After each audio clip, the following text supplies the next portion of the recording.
देश की राजधानी दिल्ली एक बार फिर डबल मर्डर की वारदात से दहल गई। मामला दिल्ली के रोहिणी इलाके का है, जहां एक सिरफिरे शख्स ने अपनी पत्नी और सास की कैंची से रेत कर हत्या कर दी। मामला इतना हैरान करने वाला था कि हर कोई सोचने पर मजबूर हो गया, क्योंकि जब पुलिस भी इस पूरे हत्याकांड की तफ्तीश में जुटी तो हैरान रह गई।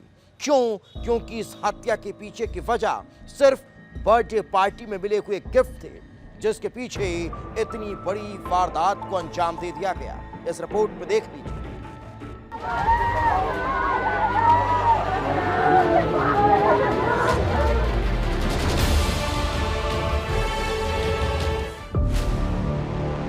डबल मर्डर से फिर दहली दिल्ली।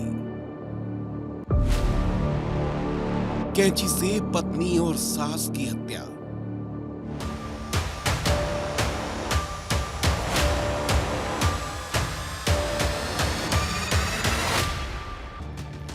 तारीख 30 अगस्त, जगह रोहिणी, दिल्ली।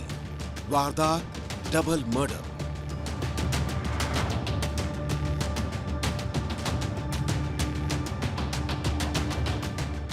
दिल्ली का रोहिणी इलाका। शनिवार को दोपहर के करीब 3:50 हो रहे थे, तभी के मार्ग थाने में पीसीआर पर एक कॉल आती है। थाने में हलचल मच जाती है। पुलिस की गाड़ियां सेक्टर सी में रहने वाले योगेश सहगल के घर की ओर दौड़ती हैं। योगेश सहगल, जिसके घर पर एक दिन पहले ही बच्चे का जन्मदिन मनाया गया था, धूमधाम से पार्टी हुई थी, सब कुछ ठीक था। फिर ऐसा क्या हुआ कि पुलिस को बुलाना पड़ रहा है? और जब पुलिस घर के अंदर दाखिल हुई तो तस्वीर हैरान करने वाली थी। सामान बिखरा हुआ था, हर तरफ खून के निशान थे और घर के अंदर पड़ी हुई थी दो लाशें। योगेश की पत्नी प्रिया सहगल और सास कुसुम की लाश खून से लथपथ पड़ी थी, जिन्हें किसी ने बेरहमी से मौत के घाट उतार दिया था। इलाके में हड़कंप मच गया था, लोगों की भीड़ जमा हो गई थी और सवाल यही था कि आखिर हत्या किसने की? कौन है वो बेरहम कातिल जिसने मां बेटी को मौत के घाट उतार दिया? और जो सामने आया वो हैरान करने वाला था, क्योंकि आरोप लग रहा था प्रिया के पति योगेश सहगल पर, जो अपने 2 बच्चों को लेकर घर से फरार था।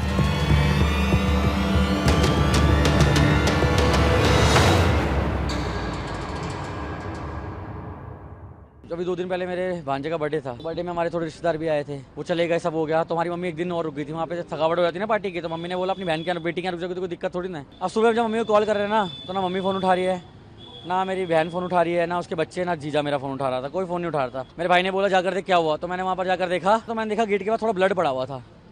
फिर मैंने भाई को बुलाया, फिर भाई और मैंने ताला तोड़ के देखा अंदर, तो उन लोगों की डेड बॉडीज पड़ी हुई थी। पूरा उनको बहुत गंदे तरीके से मेरी मम्मी को और मेरी बहन को उससे मार रखा था।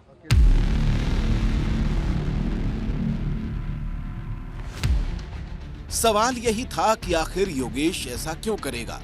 एक दिन पहले जिस घर में बच्चे के जन्मदिन की खुशियां थीं, वो आखिर मातम में कैसे बदल गई? ऐसा क्या हुआ कि योगेश ने पत्नी और सास की हत्या कर दी? दरअसल ये अचानक नहीं हुआ था। इसकी शुरुआत 28 अगस्त के दिन होती है। 28 अगस्त को योगेश के बेटे का जन्मदिन था। जन्मदिन के लिए योगेश की सास भी घर पहुंची थी। धूमधाम से जन्मदिन मनाया गया।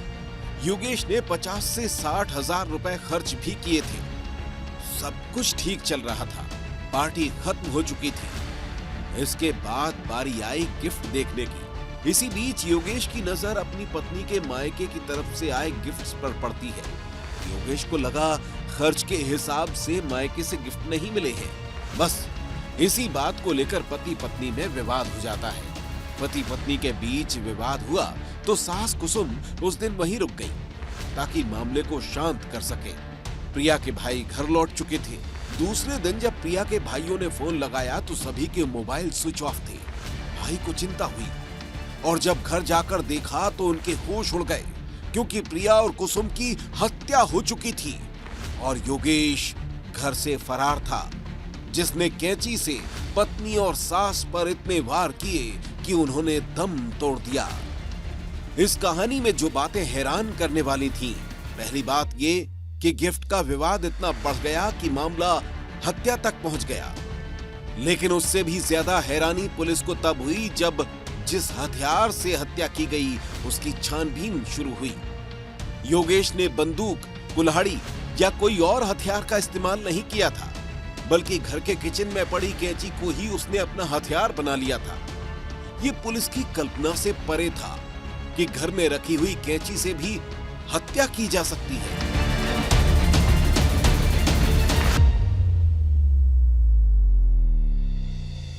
जैसे हम लोग अंदर गए, गेट खोला, में ताला खोल के अंदर घुसे तो अंदर वाला गेट भी बंद था, पूरा घर फैला हुआ था, कांच सब कुछ टूटा हुआ था। उसके बाद जैसे हम लोग अंदर घुसे देखा तो अंदर दोनों था। जब मैंने मम्मी को उठाया, हाथ में उठाया तो पूरा उसमें क्या कहते हैं, यहाँ पे चाकू मारा हुआ था और चाकू पता नहीं भगवान जाने क्या मारा, यहाँ मारा हुआ और यहाँ मारा हुआ है। यहाँ से पूरा खून निकल रहा है, यहाँ से पूरा खून निकल रहा था। उसके बाद हमने पुलिस को कॉल कर लिया। बस बच्चे उसके साथ है, दोनों बच्चे, पता नहीं बच्चों के साथ क्या करा क्या नहीं करा। योगेश हत्या करने के बाद अपने दोनों बच्चों को लेकर फरार हो गया था। परिजनों की सांसें अटकी हुई थी कि कहीं योगेश बच्चों को और न मार दे। नाकाबंदी पर आरोपी योगेश को गिरफ्तार कर लिया जाता है और दोनों बच्चों को सकुशल बरामद। घुमाता रहा, यहाँ जा रहे हैं वहाँ जा रहे हैं। एक बच्चों ने सिर्फ बॉडी देखी, एक बच्चे ने। फिर वो तो हम थैंकफुल है पुलिस वालों के भी कहीं ना कहीं। फिर टाइम टू उन्होंने उसको ट्रेस किया। अब दोनों बच्चे सेफ हैं। दोनों बच्चे बहुत सेफ हैं अंदर। पुलिस अब इस मामले की तह तक जाने की कोशिश में जुटी है ताकि इस हत्याकांड की पूरी सच्चाई सामने आ सके। क्या सिर्फ जन्मदिन पर आए तोहफों को लेकर विवाद था या फिर इस जघन्य वारदात के पीछे छिपा है कोई और राज? ब्यूरो रिपोर्ट, विस्तार न्यूज।